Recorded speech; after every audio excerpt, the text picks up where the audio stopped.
Hi everyone, this is Professor H. Rahman from Agricultural and Food Engineering Department. I welcome you all to this NPTEL course on traction engineering. This is lecture 39 where I will try to cover the classification of steady state handling characteristics and particularly the handling diagram. And the concepts which will be covered in this class is neutral steering, oversteering, understeering and the handling diagram. This neutral steering, oversteering or understeering, these are the classification of handling characteristics. So, in the previous class we defined a terminology called understeer coefficient KUS, which is nothing but KUS is equal to WF by C alpha F minus WR by C alpha R. So, that difference is indicated as understeer coefficient. When this bracketed term is equal to 0, that means KUS is equal to 0, the steer angle delta F which is required to negotiate a given curve is independent of the turning radius or the forward speed. That means when delta F, that is the steer angle required to negotiate a given curve, is independent of the forward speed. So, the relationship which the fundamental equations which we derived in the previous class, delta F is equal to L by R plus B square by G R into KUS. So, when KUS is equal to 0, so obviously this component will be 0 and delta F will be equal to L by R. So, that is reflected in this figure, neutral steering, this central curve. So, for a neutral steer vehicle, when it is accelerated in a constant radius turn, the driver should maintain the same steering wheel position, or in other words we can say, when it is accelerated with the steering wheel fixed, the turning radius remains the same. Okay. So, let me repeat this. In a neutral steer vehicle, the turning radius is to be maintained constant, then we have to maintain the steering angle constant. Okay. So, when a neutral steer vehicle which is originally moving along a straight line and it is subjected to a side force acting at the center of gravity, so equal slip angles will be developed at the front and the rear tires. As a result, the vehicle will follow a straight path at an angle to the original. So, I will show this thing at the end, how it is acting against the side force. Now, I will go to the other classification, which is the understeer. When the understeer coefficient KUS is greater than 0, that means your WF by C alpha F minus WR by C alpha R, this is greater than 0. That means the cornering stiffness and the weight coming on the front wheel, that ratio is more than the ratio of weight coming on the rear wheel and the cornering stiffness of the rear wheel, then KUS will be equal to more than 0. So, this under that condition, the steer angle del F required to negotiate a given curve increases with the square of the vehicle forward speed. So, that is indicated here in this is the situation. For an understeer vehicle, when it is accelerated in a constant radius turn, the driver must increase the steering angle.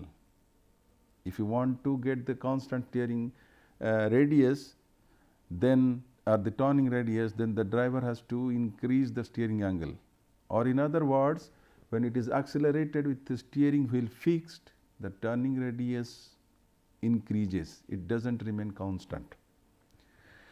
So, when a side force is acting at the center of gravity of an understeer vehicle, originally moving along a straight line, the front tire should develop a slip angle which will be greater than the rear tires. As a result, a yaw motion will be developed and that will turn the vehicle away from the side force.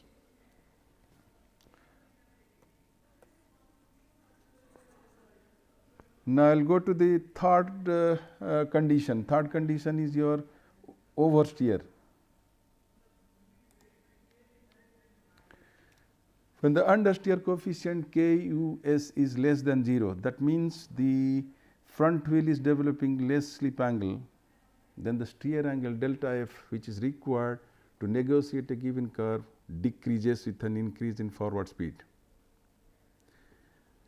So, that is indicated by this line in this figure. For an oversteer vehicle, when it is accelerated in a constant radius turn, the driver must decrease the steering angle. Or in other words, when it is accelerated with the steering wheel fixed, the turning radius will decrease. So, if you look at the figure, initial turning radius is R. Now, if you follow this oversteer condition, then the whatever turning radius is coming, so that will be less than the capital R. So, when a side force is acting at the center of gravity of an oversteer vehicle originally moving along a straight line, the front tires will develop a slip angle which is lesser than that of the rear tires. As a result, a yaw motion will be initiated and the vehicle will turn into the side force. So, I will show you what is the turning into the side force or what is the turning away from the side force. When a side force is acting a phase, under neutral steer it will move at an angle, whereas in case of understeer it will move away from the original condition, and the oversteer condition it will move towards the side force. Okay. So, this is oversteer, this is understeer, this is neutral steer. So, this figure shows the directional response of neutral steer, oversteer and understeer vehicle to a side force at the center of gravity. So, whether it is understeer or oversteer, they will be creating directional instability after certain speed.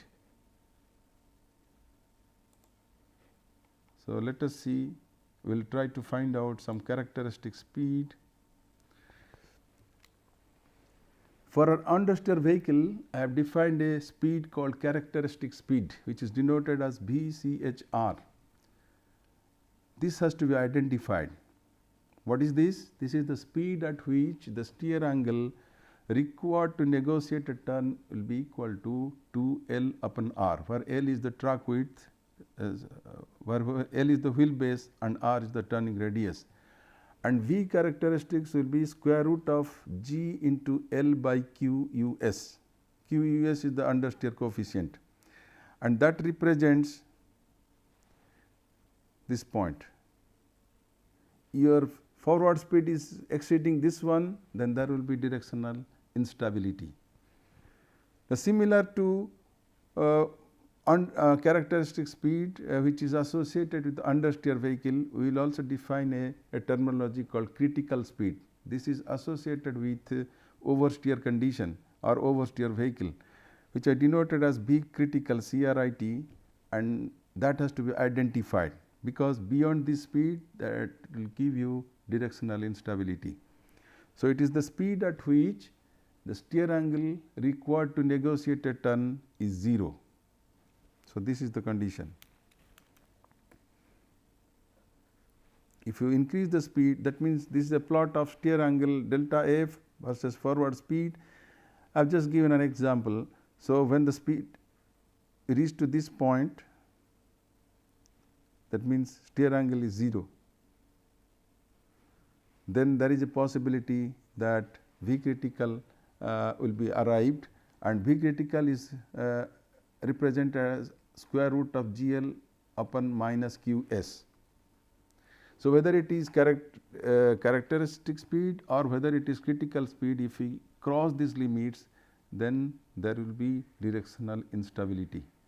And the neutral steer is achieved at 0 when KUS is equal to 0. That means delta F will be equal to L by R. So, these are the three conditions which I have indicated for understeer, oversteer and neutral steering.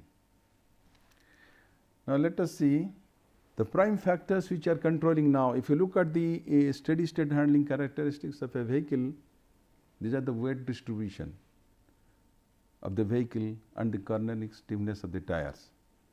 So, that will control the KUS factor, and whether KUS 0, KUS is negative or KUS is positive. So, that will decide whether the vehicle is in neutral steer, whether the vehicle is in understeer condition, whether the vehicle is in oversteer condition.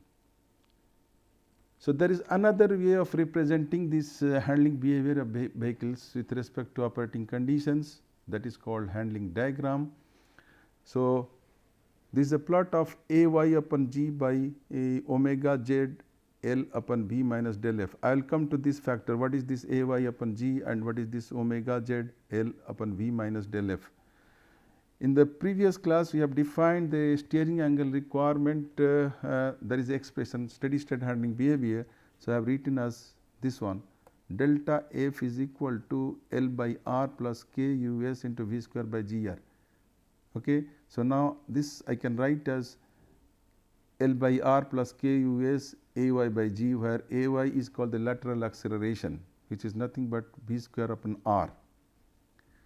And now, if I rearrange this one, so KUS into AY upon G will be equal to minus L by R, then I put a bracket minus del by F. So, this minus omega Z L by V. So, omega Z is called the yaw velocity and is represented by V upon R.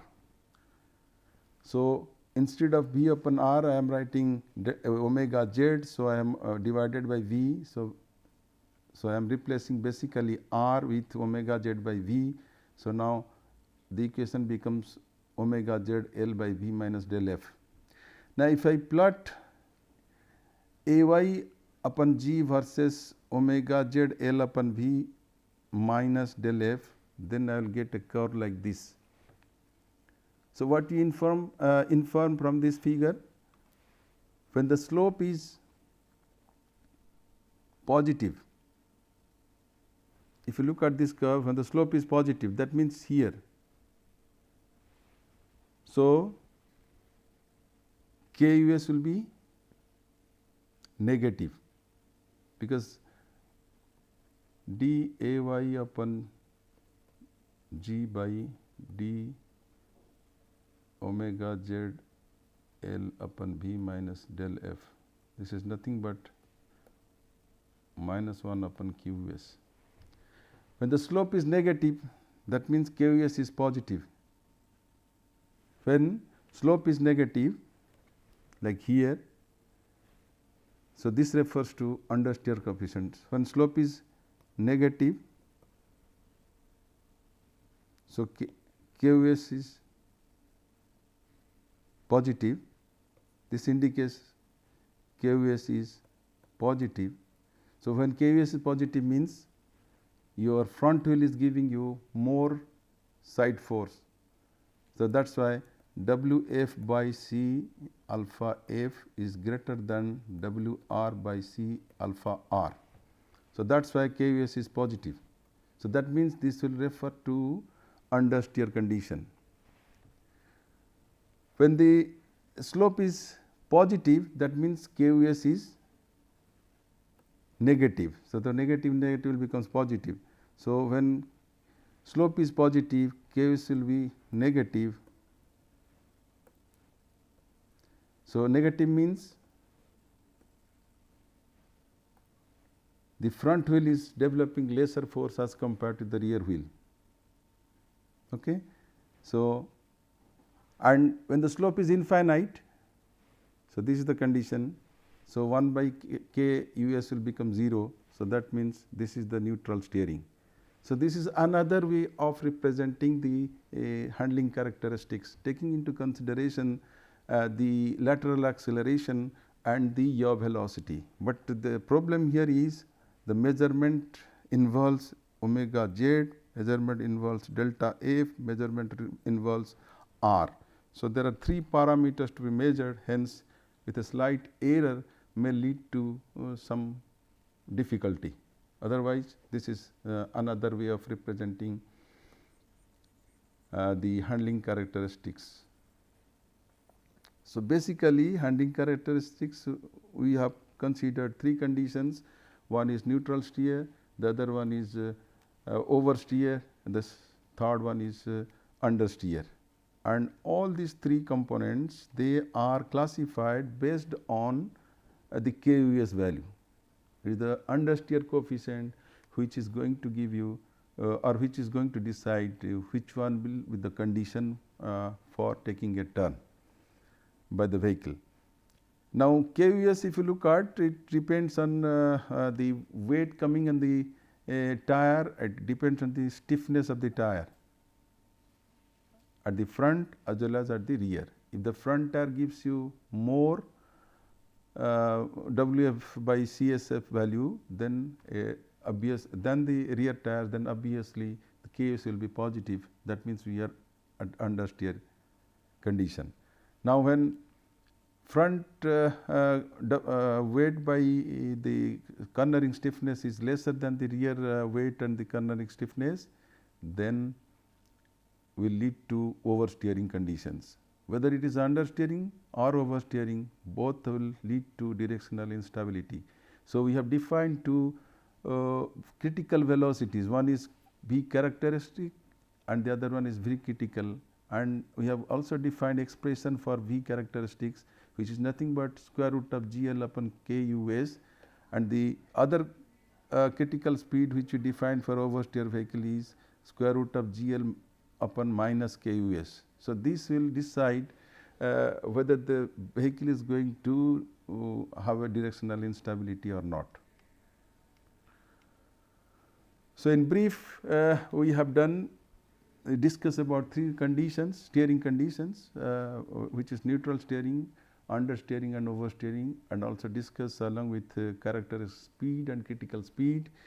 Then we have also discussed about the handling diagram, which is another way of representing the handling behavior of a vehicle with operating conditions, where we have taken into consideration the lateral acceleration and the yaw velocity. You can refer to Wong's book on theory of ground vehicles to give you some more information. Thank you.